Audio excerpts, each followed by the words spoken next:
Oi, gente, espero que vocês estejam bem. Nossa próxima questão de física do primeiro exame de qualificação da UERJ 2025 é a questão 40.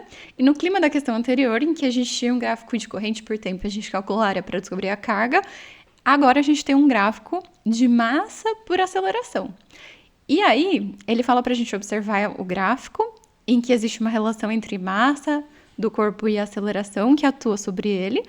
E aí, nesse gráfico, a gente tem uma massa constante, simplesmente, mas a gente percebe que a área entre essa reta horizontal, que está representando a massa, em função da aceleração, ela está rachurada, né? Ela está pintadinha aí, representando que a gente está falando de uma área.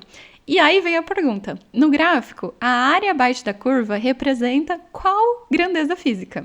E as opções são velocidade, trabalho, impulso e força. E um gráfico desse tipo não é tão comum de a gente encontrar, então talvez a gente não saiba de cor o que dá a área de massa por aceleração. Então o que a gente pode fazer para descobrir? Para ficar mais fácil, né? A gente pode simplesmente calcular essa área, porque isso é um retângulo. E área de retângulo a gente sabe que é base vezes altura. A base é justamente o valor da aceleração e a altura é justamente o valor da massa. Então, essa área vai ser uma multiplicação de massa por aceleração. E quem é uma multiplicação de massa por aceleração? Massa vezes aceleração é exatamente força resultante, então é uma força. E aí isso não nos deixa a menor dúvida de que a resposta só pode ser a letra D. Outra maneira que a gente poderia analisar é a partir da análise dimensional. Então, antes de eu explicar o que a gente vai fazer, eu vou só colocar a fórmula de todo mundo para a gente saber. Então, letra A, velocidade é ΔS sobre ΔT. Trabalho é força vezes deslocamento vezes cosseno, mas cosseno não tem unidade de medida de nada.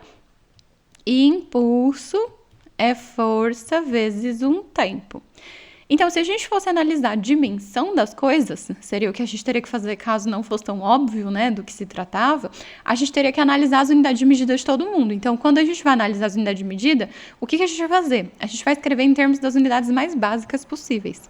Massa é medida em quilograma e a aceleração é medida em metros por segundo ao quadrado. Então, esse gráfico, quando a gente calcular a área, a gente obtém alguma coisa que é medida em quilograma vezes metro por segundo ao quadrado.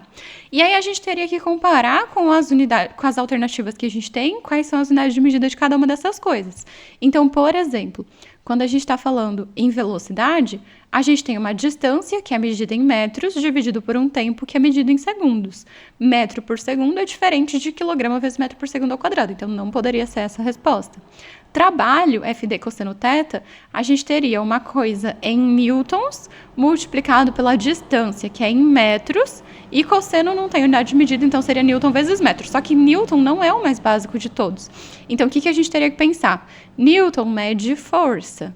Força, vamos supor que a gente não percebe que a resposta é essa, é massa vezes aceleração, que é medida em quilograma vezes metro por segundo ao quadrado. Então, o trabalho vai ter a unidade de medida quilograma vezes metro por segundo ao quadrado vezes metro. Ou seja, a unidade de medida do trabalho é quilograma vezes metro quadrado por segundo ao quadrado. E isso é o que a gente chama de joule, né? Como a gente já está acostumado. Impulso é força vezes tempo.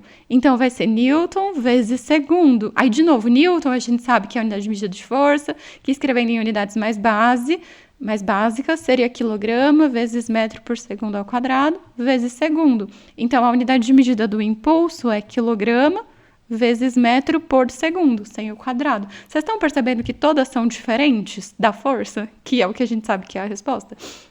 Então, eu aproveitei para explicar para vocês isso, porque muitas vezes esse tipo de análise ajuda a gente a chegar em respostas. Vou deixar indicado aqui no final um exemplo de exercício que a gente poderia resolver e facilitaria enormemente a nossa vida sabendo análise dimensional. Nesse exercício aqui em questão, não fez tanta diferença, né? Porque no fim a gente até percebeu que era uma força enquanto a gente estava fazendo análise dimensional. Mas em outros exercícios é extremamente útil a gente saber fazer análise dimensional. Por isso que aproveitei para explicar para vocês. Então espero que vocês tenham gostado.